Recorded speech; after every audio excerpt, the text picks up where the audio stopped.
Jenna, you're dealing with a friend and you're wondering if you can forgive her? Yeah. Yeah, what's going on? Like, we got into a really big argument, but, like, she's, like, my best friend, so it's weird knowing that she's really angry with me, and I don't know what to do to fix it. Yeah? I mean, like, I know I messed up, but then, like, she messed up, too. So, like, I feel like I don't know if I can forgive her either. So we, like, both, like, made a big mistake. Okay, so that's one way to look at it, that you both made a big mistake. You misstepped. You said things you might not have meant. How old are you? 17. You're 17, and she's in the same age range? Yeah, she's 18. Okay, and you've been buddies for how long? Our whole life, ever since the third grade. Oh, third grade. So this is not just a friend that stepped into your life a few months ago.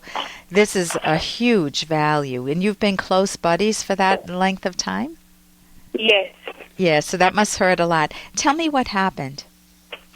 Well, I feel like I left her, but I didn't know that she would be so angry because I left for a few minutes. Like, we were coming from a store, and I had to go with my other friends, and I didn't know that she wanted to come or anything, you know? Yeah. And so I just left her, and she got angry, and I didn't understand that. I didn't know why she was mad.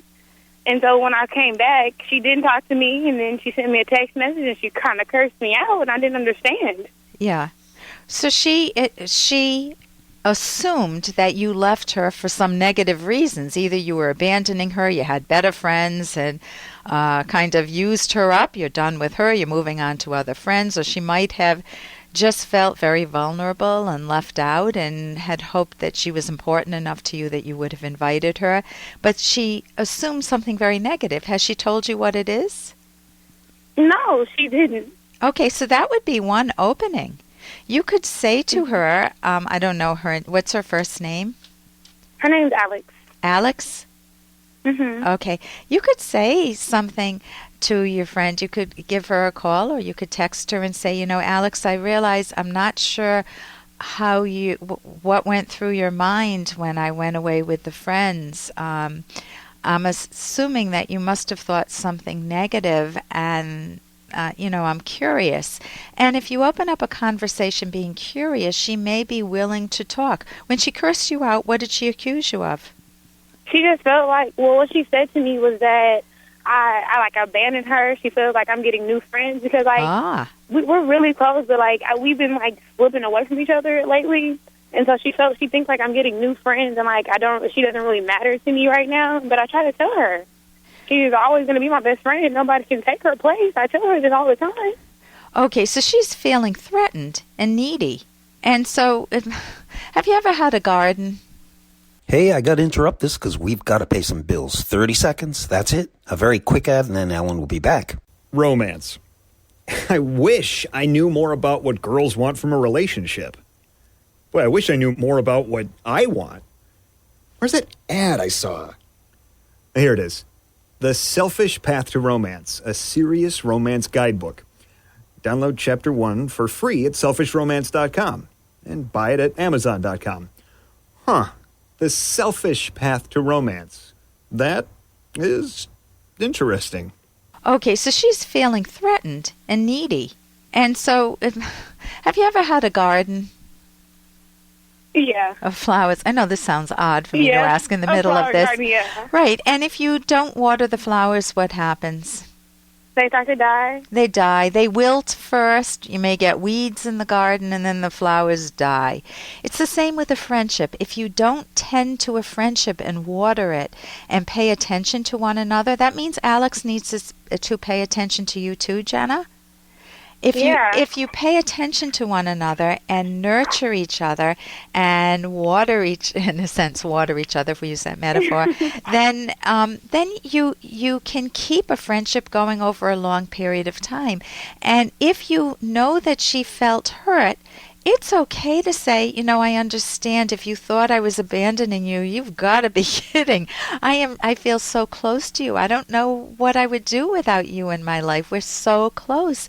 And next time I would love you just to say, hey, I'm coming along with you. And I'd give you a big hug and you'd come along.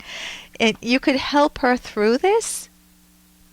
Mm-hmm. Now, is there any truth in what she's saying, that part of you does want to move away a little bit? Because sometimes, you're with a best friend for a long time, but you are interested in new people. They bring out different aspects of yourself. Maybe you're more humorous with another person. Maybe it's interesting to learn about new people. Mm-hmm. Like, that is how I feel. Okay, so you don't have to, you'd be very careful, Jenna, about over-promising too much. If you say to her, I will be your best friend for life, how do you know? You're so young. Mm-hmm. And so it's good to say, we are such good friends and I enjoy our friendship. And there are definitely times when friendships wax and wane. They get stronger. And then, I even look at my relationship with my kids. There are times my kids go off to college, and guess what happens? Am I as involved with them every day? Do I go shopping with them if they're across the country in college? Yeah. I love them dearly. But it's different. It is different, and it's okay. If you're going on to college or if you get jobs in different cities, you can still stay connected. I mean, you guys text. But in terms of forgiveness, I think that just letting her know, I would get rid of forgiveness and realize that you both, here's the big word, contributed to the problem. But you both can contribute to the solution too, Jenna? Mm-hmm. What are your thoughts listening to me?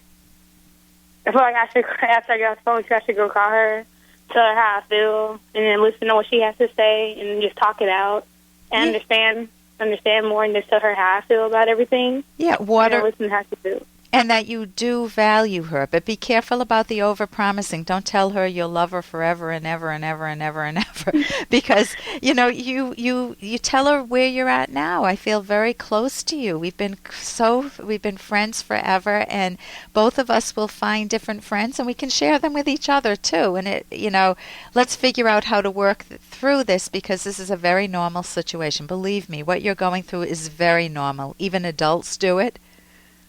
Mm-hmm. Adults will have a friend, maybe a neighbor, and then the next thing the neighbor sees that the woman who was friendly with her is now talking to another woman. And, people feel vulnerable. They feel, if they have stronger self-esteem, they may not feel that way. But if they feel like they're losing you and they really value you, even with strong self-esteem, they may feel like it's a big loss. So my guess is underneath all of the anger is another emotion, which is sadness. Both of you are fearful of losing one another.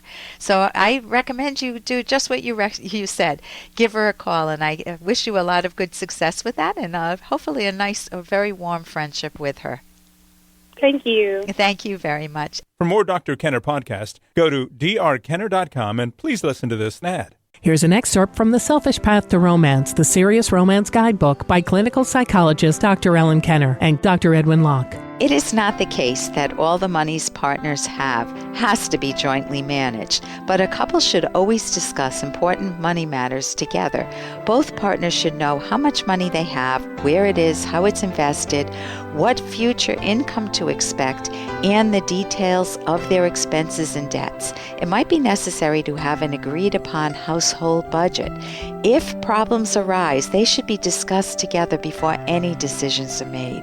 A partner should share information about financial problems in his or her business, and both should fully understand all financial aspects of wills and other legal documents, such as leases or property titles. If you do not have a will, be sure to write one. You can download Chapter 1 for free by going to drkenner.com, and you can buy the book at amazon.com.